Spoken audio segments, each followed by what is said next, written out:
Gracias a todos los hermanos. La verdad que tenía unas ganas de seguir cantando. Vamos a orar. Padre, damos gracias al abrir en este momento, Señor, tu palabra. Ella es viva, eficaz y habla a nuestro corazón y nos empuja, Señor, nos amonesta a tomar decisiones. Oramos para que sea así en esta noche a través del mensaje. Damos gracias por todo, orando en el nombre de Cristo Jesús. Amén. Los invito a leer un versículo que casualmente es el versículo final, pero lo voy a leer para después leerlo cuando termine el mensaje. En 1 Corintios, capítulo 15, versículo 24 al 28. 1 Corintios 15, versículos 24 al 28. Y dice así, luego el fin. Son tres palabritas, pero son sumamente inquietantes para el ser humano, ¿no? El final, el destino final. ¿Quiénes somos? ¿A dónde vamos? ¿No?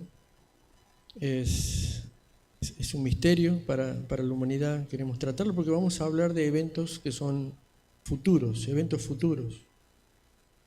Luego el fin, cuando entregue el reino al Dios y el Padre y cuando haya suprimido todo dominio, toda autoridad, que Él reine hasta que haya puesto a todos sus enemigos bajo sus pies.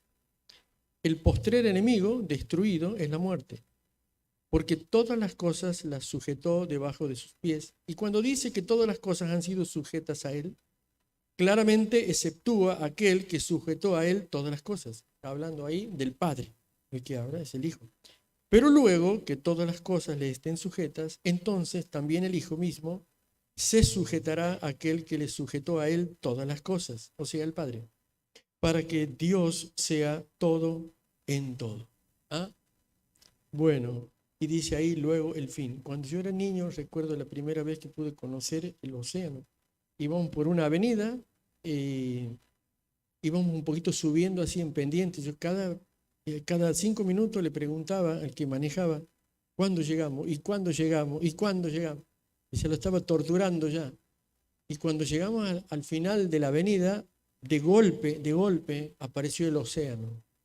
Y a unos, no sé, qué sé yo, el kilómetro más o menos, había un barco ahí en el medio que para mí, cuando era niño, no sé, habrá tenido 2 o 3 cuadras de largo, pero era algo impresionante. Yo creo que quedé con la boca encajada así, abierta por 5 minutos, porque no podía entender la inmensidad del océano.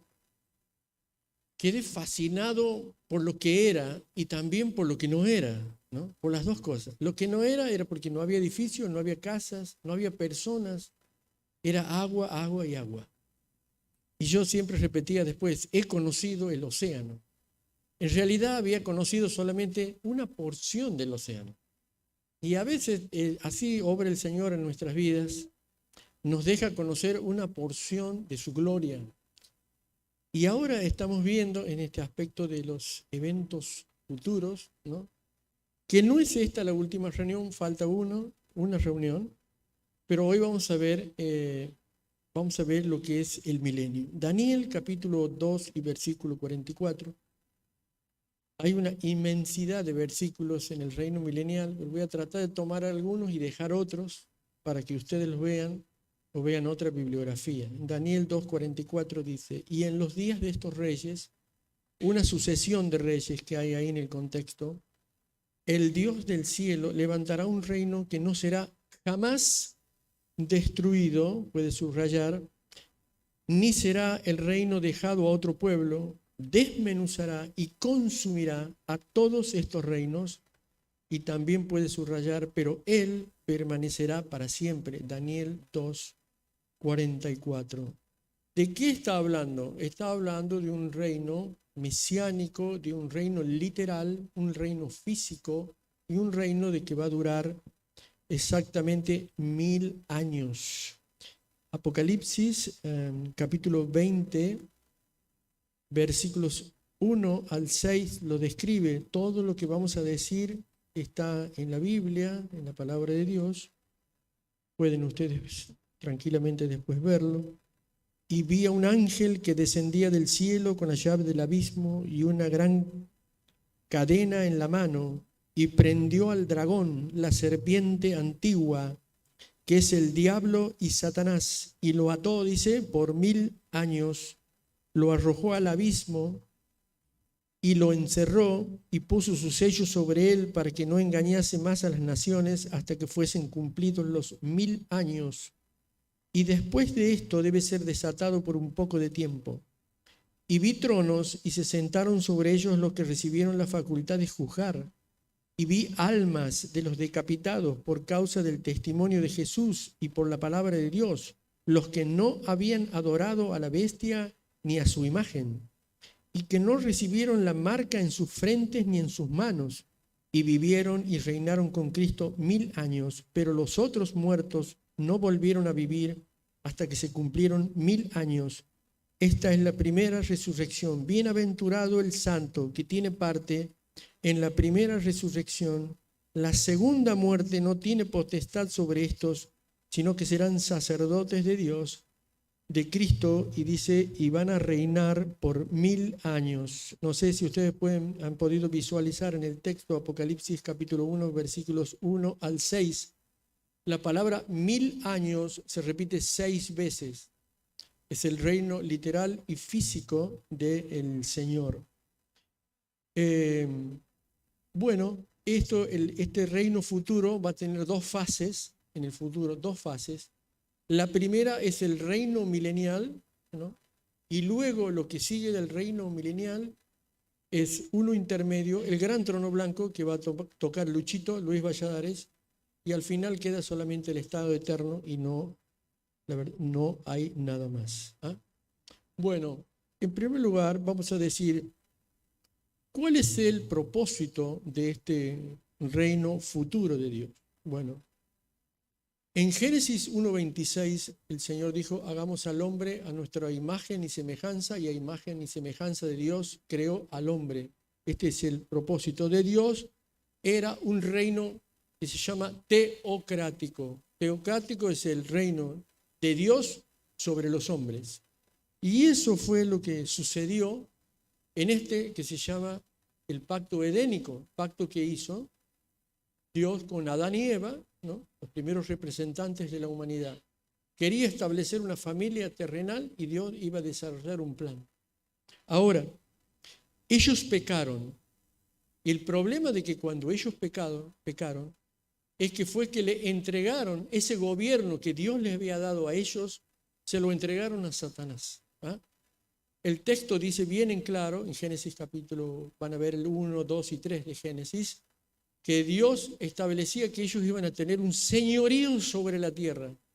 Y ellos despreciaron ese señorío, creyeron a Satanás más que a Dios y le entregaron a Satanás. Y él se constituyó como una, entre comillas, autoridad gobernante. ¿De dónde sacó esto? Bueno, Lucas capítulo 6, los muchachos van a ir ahí atrás, van a ir más rápido que nosotros. Lucas capítulo 4 y versículo 6, cuando el Espíritu Santo llevó al Señor Jesús a la tentación en el desierto, dice que, y le dijo el diablo, a ti te daré toda esta potestad y la gloria de ellos. Miren la soberbia de Satanás. A ti te daré toda potestad. ¿De quién? Del mundo, le está diciendo. Cuando dice la potestad y la gloria de ellos. Porque a mí me ha sido entregada. ¿Quién te lo entregó? ¿Dios? No. Los primeros hombres. Y a quien quiero la doy, le dice el diablo al Señor Jesús. Bueno, desde aquel momento Satanás ha funcionado como el príncipe de este mundo, para este mundo, obviamente. Y Jesús en Juan capítulo 12 y versículo 31 va a hacer una alusión a esto, porque él dice en Juan 12:31, ahora es el juicio de este mundo, ahora el príncipe de este mundo, está refiriéndose a Satanás, será echado fuera porque van a empezar todo este tipo de juicios a través de estos eventos que Dios quiere hacer. Bueno, entre los versículos que no voy a tener quizás tiempo de leer, están mucho en Salmos, lo que Dios quiere es establecer de nuevo la autoridad y el gobierno de Dios a través de su Mesías elegido, es decir, el Hijo de Dios. Y el Señor quiere cumplir todas las promesas que se hizo en el Antiguo Testamento, ¿no? Todo lo que hemos estado viendo y que los hermanos también han estado dando acerca de los eventos futuros, el traslado de la iglesia va al cielo, en el cielo está el bema o el tribunal de Cristo, sale del tribunal de Cristo y va hacia las bodas del Cordero, una fiesta. En la tierra está la gran tribulación para judíos y para gentiles, y luego de eso, ¿no? Luego de eso va a comenzar lo que es el milenio y luego el estado eterno. ¿De dónde sale eso? ¿Se le ocurrió a Juan en el Apocalipsis escribir eso, o a Ezequiel o a Daniel? No. Son profecías hechas todas en el Antiguo Testamento y el Señor las va a cumplir al pie de la letra. Algunas ya se han cumplido, como la obra de Cristo en la cruz en su primera venida, y otras están entonces para cumplirse, y Dios va a mostrar finalmente de lo que es su soberanía. Hay dos puntos identificables en la teología donde hay una aparente derrota de Dios, aparente derrota de Dios. La primera fue en el Edén o en el pacto edénico, donde Adán y Eva despreciaron al Señor y creyeron a Satanás. Entonces, Satanás ahí tuvo una victoria, ¿no? Y es como una aparente derrota del plan de Dios, de tener una familia sobre la tierra. Y la segunda aparente derrota es en la obra de Cristo en la cruz, cuando este rey Mesías que esperaban los judíos, ¿no? Fue llevado a una cruz, fue sacrificado en la cruz, fue inmolado en una cruz como un cordero. Recuerden que los judíos esperaban un gobernante Mesías que se ponga con toda autoridad. ¿Por qué? Porque ellos esperaban el establecimiento del reino mesiánico. ¿Se dan cuenta? Entonces hay una aparente derrota y una aparente victoria de Satanás. Aún algunos escépticos hoy dicen, ¿cómo puede ser que el Mesías, el rey de los judíos, fue sacrificado y llevado a una cruz como cordero al matadero? Bueno, en la soberanía de Dios, Dios lo que quiere va a restablecer su soberanía y su gobierno sobre la tierra. En el Antiguo Testamento lo que Dios ha hecho es hacer pactos con los hombres. No hay tal cosa en la Biblia, van a ver algunas veces en internet, de pactos de los hombres con Dios. Eso no existe, eso es antibíblico. ¿Qué pacto puede hacer el hombre con Dios? ¿Qué reglas, qué restricciones y qué responsabilidades puede ponerle el hombre a Dios? Algunos dicen, vamos a hacer un pacto con Dios. ¿Qué pacto vas a hacer? Solamente Dios hace pacto con los hombres. Los hombres sí hacen pactos entre ellos, pero Dios hace pacto con los hombres. Hay dos tipos de pactos que son muy fáciles de entender: los condicionales y los incondicionales. El pacto edénico es un pacto condicional, por darle un ejemplo. ¿Por qué? Porque está sujeto las bendiciones están sujetas a la obediencia de aquellos a los cuales Dios los hace beneficiarios. Si Adán y Eva obedecían, iban a tener todas esas condiciones de una inmortalidad sujeta a prueba. Inmortalidad sujeta a prueba. Pero ellos fallaron en el pacto. Pero hay otro tipo de pactos. Bueno, otro pacto condicional es el pacto mosaico, el pacto de Moisés, donde Dios entrega la ley en el monte Sinaí en Éxodo 20. La ley no era para salvar, sino para señalar el pecado. Sin embargo, Israel falló dramáticamente en cumplir la ley. Pero hay pactos incondicionales que son los que nos importan ahora, porque son los que van a explicar el milenio. El milenio es muy difícil de entender si no tenemos el contexto del Antiguo Testamento. Por eso es que el Antiguo Testamento quizás es un poquito incompleto, pero el Nuevo Testamento lo completa y entre los dos se complementan. El incondicional, ¿cuál es? El que dice Dios, yo haré, yo estableceré. ¿no? Yo lo voy a hacer. Y algunos se preguntan, sí, pero todos los que hicieron apostasía, desobedecieron, se pervirtieron y desagradaron delante de Dios, sí, hay tiempos malos, así como la iglesia tiene líderes buenos, líderes malos, pero Dios dice, yo lo voy a hacer, en el futuro lo voy a hacer. Y cada uno de los creyentes va a tener la justa recompensa por la mayordomía que yo le he dado. Pero quédense tranquilos, el primero es el pacto abrámico. No tengo tiempo de leer el pacto abrámico, pero está en Génesis capítulo 12, versículos 1 al 3. ¿Y qué le promete a Abraham? Bendición personal para él, bendición nacional para Israel y bendición universal. Yo bendeciré a toda tu descendencia. Tu descendencia será como la arena del mar. Yo lo voy a hacer, aunque tus descendientes fallen, yo lo voy a hacer. El siguiente es el pacto palestino, Deuteronomio 30. En el pacto palestino se reafirma el pacto abrámico, pero después viene algo que es muy especial, el pacto davídico, es con el rey David, 2 Samuel 7 y 1 y 2 Crónica. Ustedes lean en casa, después miren el video y los capítulos que yo les voy a dando porque son largos. 2 Samuel 7, a David le promete una casa o linaje, un reino y un reinado. Una localización de tierra, un rey que va a gobernar efectivamente y un reinado, ¿no? Aunque Israel ahora ha vuelto a su tierra, digamos que aparte de su tierra, en 1948, 1949, no me acuerdo bien, está como un Estado nacional, no tiene la tierra prometida, tampoco tiene el rey, ¿no? Y no tiene el reinado. Eso indica que todavía el pacto davídico no se ha cumplido. Y finalmente llega el nuevo pacto, Jeremías 31. En el Jeremías 31 dice que hay una obra de regeneración en el corazón de las personas, especialmente con Israel. Israel hoy tiene un corazón endurecido, no reconoce al Mesías, tiene una soberbia, una dureza de corazón, la misma que ustedes vieron en el primer siglo que llevaron a la cruz y dijeron ellos crucifiquen al Mesías. La misma hasta ahora.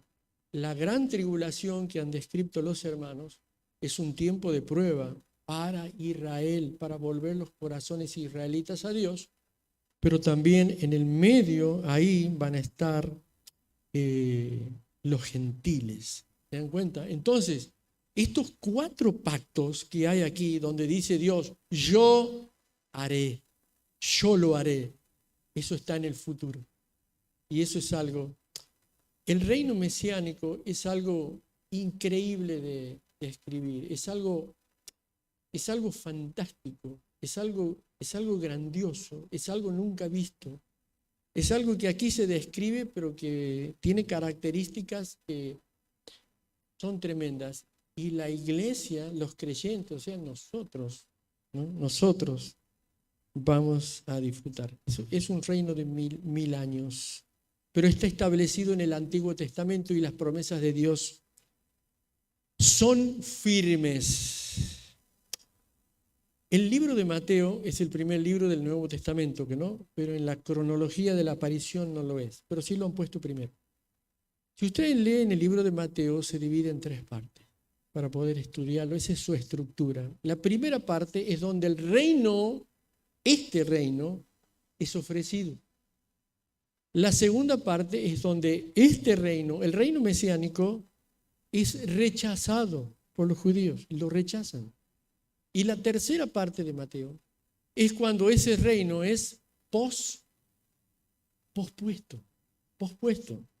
El Señor no dice, ah, sí, los rechazaron, me crucificaron, no hay más reino. No, Él en su misericordia lo pospone. Y en ese hueco, en ese vacío, que yo siempre lo hago como una ilustración así, ¿qué es un hueco? Es como si vos miraras una planicie así, y vos dices, esa planicie no tiene fin. Pero en el medio hay un hueco, pero vos de lejos no lo puedes ver. ¿Qué es ese hueco?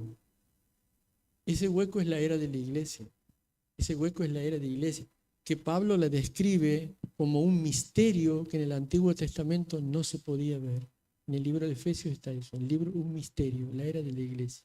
Por eso es que no se puede encontrar la iglesia en el Antiguo Testamento. Aparece ahí. En Hechos capítulo 2 aparece la iglesia en Pentecostés a los ojos de Dios. Pero en el capítulo 1, en el tiempo de la resurrección, ¿se acuerdan cuando el Señor Jesús les aparece a los discípulos? Cuando los discípulos ven la intención del Jesús que estaba en los montes de los olivos y se iba de ellos, traigo a colación que a ese mismo lugar va a volver. En el traslado de la iglesia, el Señor recibe a la iglesia en las nubes. Pero cuando empiece el reino milenial, el Señor va a bajar y va a tocar la tierra. Y ahí va a empezar. Ahora, en el capítulo 1 del libro de los Hechos, bien, buena pregunta de los discípulos y los apóstoles. Señor, me parece que te vas. ¿Y el reino? ¿Y el reino? ¿Qué reino? El reino milenial. ¿Y el reino? Y entonces el Señor les responde, no les toca a ustedes saber los tiempos y las sazones. Y no le dice nada más. Entonces, y en el capítulo 2 ya empieza la era de la iglesia.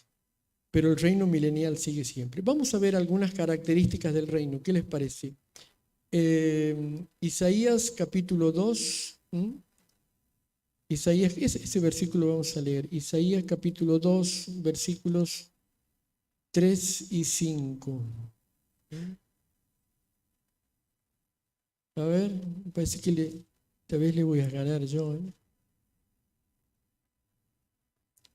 3 y 5, aquí está. Dice, y vendrán muchos pueblos y dirán, venid, subamos al monte de Jehová, a la casa del Dios de Jacob, y nos enseñará sus caminos y caminaremos por sus sendas, porque de Sión saldrá la ley y de Jerusalén la palabra de Jehová, y juzgará entre las naciones y reprenderá a muchos pueblos, y volverán sus espadas en rejas de arado y sus lanzas en hoces.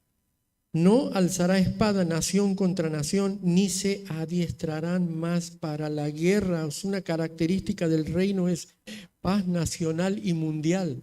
No habrá más guerras entre los gobernantes, no habrá más, todo será un tiempo de 1000 años de paz. No lo busquen, pero Isaías 4:3-4 también dice que habrá santidad. La santidad estará en su máxima expresión.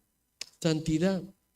Habrá justicia, habrá pleno conocimiento, habrá sanidad. ¿Por qué habrá sanidad? Porque el rey mismo estará en Jerusalén. ¿Esto qué quiere decir? No habrá enfermedades crónicas. Vamos a vivir, digo vamos porque la iglesia va a estar, ¿no? Vamos a volver a las edades de la era patriarcal, ¿te acuerdas? ¿Ah? ¿Te acuerdas que vivían 400, 500 años? Matusalén andaba en los 963, Noé andaba en los... Dime, si el pibe joven, ¿cuántos años tiene? 450, más o menos. De 100 años vas a ser un adolescente, ¿no? No habrá enfermedades crónicas, no estará afectada la biología del ser humano. Entonces, es un tiempo extraordinario al cual vamos a volver y habrá sanidad. Y si alguno se enferma, va a Jerusalén y pide una cita con el Señor Jesús. Y entonces Él lo mira nomás y lo va a curar. ¿Ah? Un tiempo increíble. Habrá una prosperidad económica impresionante. ¿Por qué? Porque habrá paz mundial. No se van a pelear por el calentamiento global. ¿Quién tiene más plata? No habrá el 10-15% de presupuesto en armamento, ¿no? Las farmacéuticas se van a fundir todas, no habrá más farmacéuticas. Ahí sí que habrá una paz y una economía mundial, eso será. El milenio, no habrá más animales feroces. No sé si quería traer ahí algunos cuadros y algunas fotos. ¿Vieron? Aparece el león con el cordero abrazándole y diciéndole, amigo querido, vamos a jugar juntos. El áspid o la víbora estará al lado del bebé y no le va a hacer nada. Yo creo que probablemente los animales ya no serán más carnívoros, sino serán herbívoros. Las cosechas van a ser fenomenales, fenomenales. La fertilidad de la tierra va a ser fenomenal. Esto no solamente hay pasajes que lo van diciendo, si ustedes quieren, pueden pasarle el apuntecito, un montón de pasajes, en Isaías, en Ezequiel, en Jeremías, en Habacuc, en Zacarías, sino que hay en Romanos capítulo 8, ¿no? Pablo dice que la creación gime a una por la maldición después de Génesis. La creación gime a una, ¿no? Por la actividad dañina del hombre, ¿no? Y cómo está la creación ahora, esperando la redención final, para volver a su estado inicial en Edén. Las cosechas van a ser fenomenales, ¿no? Y habrá una abundancia de comida, ¿no? Dice Ezequiel 47, dice que el mar muerto se va a volver como el lago Nahuel Huapi o los lagos más hermosos del mundo, el mar muerto, donde ahí no crece nada, el mar muerto, y no habrá más desastres ecológicos como los que hay hoy, que tanto sufre la naturaleza y también los animales. Bueno, Jesucristo va a ser el soberano de la tierra. ¿Se acuerdan que muchos conocen el versículo de memoria Apocalipsis, capítulo 1 y versículo 5? ¿Se acuerdan? Muy lindo versículo, deberíamos todos conocerlos de memoria, lo ponemos ahí. Y de Jesucristo, el testigo fiel, el primogénito de los muertos, el soberano de los reyes de la tierra, al que nos amó y los lavó de nuestros pecados, dice, con su sangre.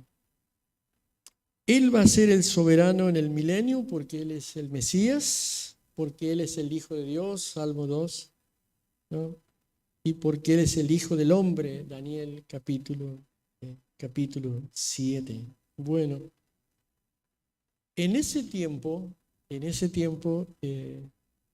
va a venir el Señor a establecer el reino milenial, va a sentar en el monte de los olivos. David, el rey David, bueno, eso está establecido en Jeremías 30, en Ezequiel 34, va a ser el regente en esa época, en el milenio. ¿Qué significa el regente? Que el Señor Jesús va a ser el rey en ese lugar, reino físico. El lugar donde se va a establecer es Jerusalén. La capital del reino milenial es el pueblo de Dios, la ciudad de Dios, Jerusalén. Y David va a ser el regente en esa Jerusalén, ¿verdad? Muy bien. Entonces, vendría a ser como un primer ministro. Ahí a ver si me pueden poner, Javi, Oseas capítulo 3 y versículos 4 y 5, por favor. Así lo podemos ver ahí rápido. ¿Lo tenemos ahí? Dice, porque muchos días estarán los hijos de Israel como ahora, ¿verdad? Sin rey, sin príncipe, sin sacrificio, sin estatua, sin efod y sin terafines, ¿no? Y todo eso volverá a fusionar durante lo que es el milenio. Hay algo hermoso, ¿no? Apocalipsis 5:10. Bueno, aquí lo tenemos cerquita, Apocalipsis 5:10. Esta es la mejor de las noticias para nosotros. 5:10. Y nos ha hecho para nuestro Dios reyes y sacerdotes y reinaremos, ¿dónde? Sobre la tierra. Bueno, esta es una de las partes más difíciles de entender. Cuando venga el Señor Jesús a reinar en el milenio, vendrá con la iglesia, vendrán con los creyentes. Los creyentes estaban en el cielo, pasaron por el tribunal de Cristo, no es un tribunal de pecado para salvación, no es la mayordomía de las obras. Ahí el Señor nos va a preguntar qué hemos hecho con lo que el Señor nos ha dado. De ahí vamos a ir a las bodas del Cordero en el cielo, mientras abajo está la tribulación, no se olviden. Cuando empiece el milenio, el Señor Jesús baja a la tierra. ¿Con quién? Con la iglesia. En la iglesia va a estar la cena de las bodas del Cordero. En el cielo como un almuerzo, abajo una cena. Israel va a esperar al Señor, a su Mesías, que va a venir junto con la iglesia en un festejo muy grande que se llama la Cena de las Bodas del Cordero. Y ustedes dirán, ¿cómo vamos a venir nosotros con estos cuerpecitos que tenemos ahora? No. Vamos a venir con cuerpos celestiales, con cuerpos glorificados. Y abajo en la tierra, ¿con quién nos vamos a encontrar? Nos vamos a encontrar con los salvos de la tribulación, israelitas y gentiles. Como dice el libro de Mateo, la tribulación. Y el que persevere hasta el fin será salvo. Los salvos de la tribulación, los salvos, los que no se dejen marcar por la bestia, los que no se arrodillen ante Satanás, los que perseveren en la predicación, van a ser salvos y esos van a tener el privilegio de, algunos dicen, van a entrar como un tubo. Como un tubo van a entrar al milenio a disfrutar de los 1000 años con el Señor. Pero van a entrar con cuerpos físicos mortales y nos vamos a juntar con ellos. A veces y los chicos, los jóvenes preguntan, ¿cómo vamos a interactuar nosotros que andamos volando por el cielo con mortales y nosotros inmortales? Soy inmortal, ¿no? Bueno, es el mismo cuerpo, si vos recuerdas, en Hechos capítulo 1, que el Señor, después de su resurrección, se presentó a los apóstoles. Ahí tenía un cuerpo glorificado, celestial. Y no tuvo ningún problema en interactuar con los cuerpos mortales. Hablar, conversar, ir, se les apareció a los apóstoles, a varios, no hubo problema. No me pregunten cómo va a ser, me basta con eso. Vamos a poder interactuar, ¿no?, con ellos. Pero dicen que van a reinar. ¿Por qué dicen que van a reinar? Bueno, Isaías capítulo 1 y versículo 26 dice de que va a haber jerarquías en la tierra. ¿Quiénes van a tener jerarquías? Los que hayan pasado de la tribulación. ¿Qué va a haber? Gobernadores, intendentes, va a haber presidentes, va a haber jueces, va a haber de todo, que son los que se van a encargar de gobernar la tierra, ¿verdad? ¿El centro dónde va a ser? Le voy a empezar a tomar examen ahora. ¿Dónde va a ser? Jerusalén. ¿Dónde va a estar el rey? En Jerusalén. ¿Quién va a ser el regente? David, ¿no? ¿Qué vamos a hacer nosotros? Hay algo muy importante. En el reino milenial se va a retirar todas las potestades satánicas y demoníacas. Todos. En el reino milenial, Satanás será atado, amarrado, guardado, como ustedes le quieran llamar, ¿no?, por esos 1000 años. Él y todas sus huestes celestiales, absolutamente todas. La iglesia va a ocupar ese lugar, que es como un lugar de supervisión. Acuérdense que vamos a tener cuerpos celestiales. Dice que reinaremos porque van a supervisar el reino milenial. ¿A quiénes vamos a supervisar? A los jueces, a los presidentes, a los intendentes, a los concejales, a los diputados, a los senadores, a todos, ¿que no? Y cuando alguno se pasa de la raya, está el rey. Muchos textos en el Nuevo Testamento dicen que el Señor va a juzgar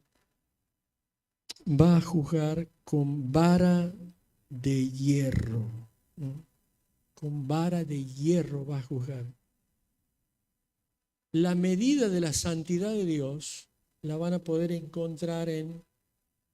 ¿Alguien haga memoria? ¿Se acuerda el Sermón del Monte? ¿En qué capítulos está? Una pista, el libro de Mateo.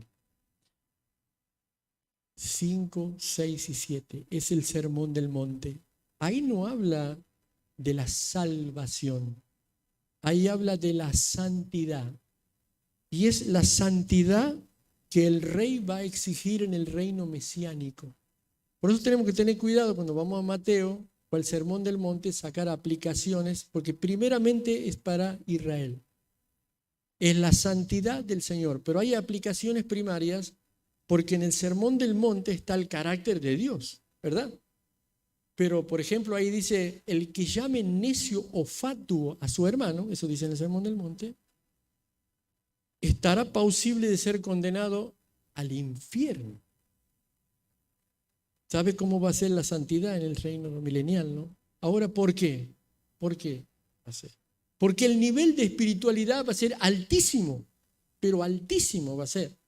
Porque el rey va a estar presente, porque la espiritualidad es grandiosa, porque el nivel de conocimiento va a ser fastuoso, como el nivel de conocimiento que tuvieron Adán y Eva, igual pecaron. ¿Te das cuenta? Con vara de hierro. Ahora, vamos llegando al final de este mensaje y bueno, gracias por la paciencia y la atención. Al final del milenio, Satanás será desatado. Desatado. Ay, Señor, íbamos bien. ¿Por qué estaba tan lindo esto? Tan hermoso, nos peleábamos entre los hermanos, todo. Resolvíamos los problemas, no había enfermedades, vivíamos 500, 600 años. Será desatado, Satanás. Y va a iniciar una rebelión con muchos adeptos sobre la tierra. Y vos decís, ¿de dónde sacan? Vendrán generaciones entre los que entraron al milenio físicamente. ¿Quiénes entraron? Los redimidos de la tribulación, israelitas y gentiles. Y esos tendrán hijos. No sé si tendrán nietos, acordate que viven centenas de años, ¿no? Esas nuevas generaciones heredan la naturaleza de pecado. Heredan la naturaleza de pecado.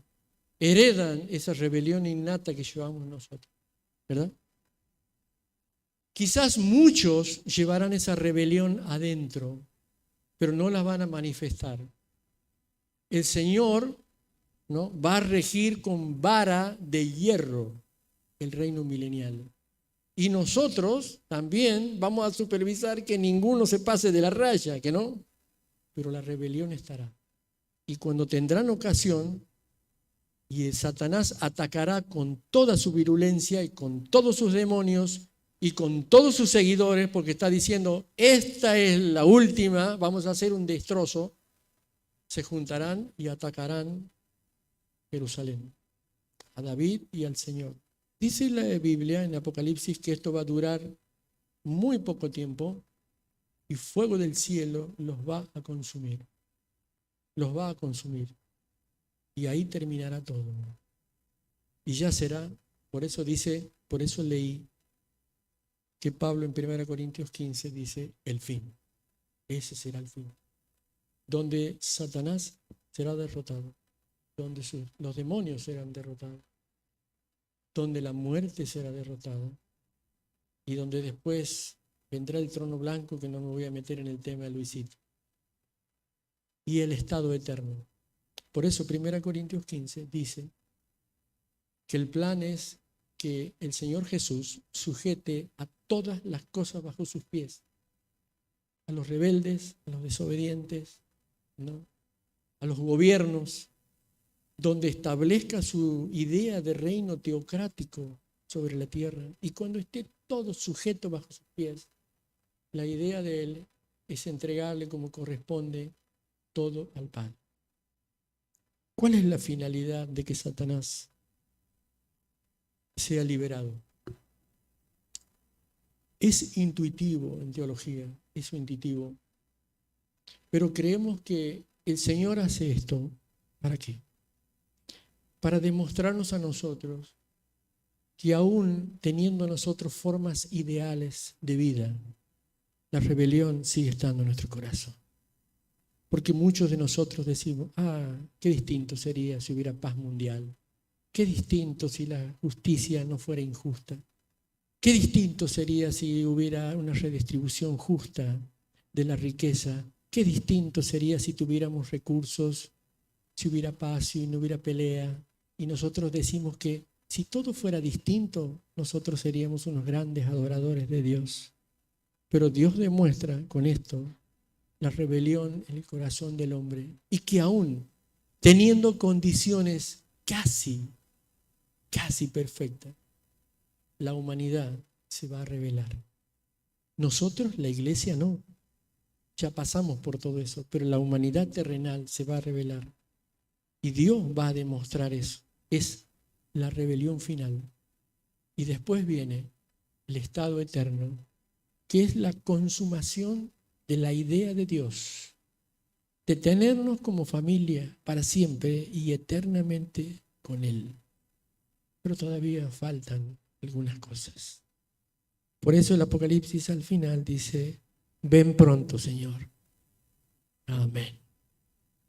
Padre, queremos darte gracias, Señor, por tu gran fidelidad, Señor, en tu palabra. Y tu plan, Señor, que nunca se escapa de tus manos. Sentimos, Señor, el peso de la rebelión de Adán y Eva que frustraron, Señor, tu idea de esta gran familia sobre la tierra. Pero tu promesa, Señor, sigue firme, sigue firme. Tú no cambias, Señor, tú eres el mismo ayer, hoy y siempre. Y nos espera un futuro glorioso, aunque en este momento tengamos que pasar por muchas dificultades, pruebas y problemas. Pero tú, Señor, nos sostienes con tu mano y nadie puede arrebatarnos de tu mano. Seremos, Señor, reyes y sacerdotes en este reino milenial con cuerpos glorificados, acompañándote, Señor, en este tiempo maravilloso, previo, Señor, al estado eterno donde viviremos eternamente contigo en la consumación del plan de un cielo nuevo y de una tierra nueva. Ven pronto, Señor. Amén. En el nombre del Señor Jesús. Amén.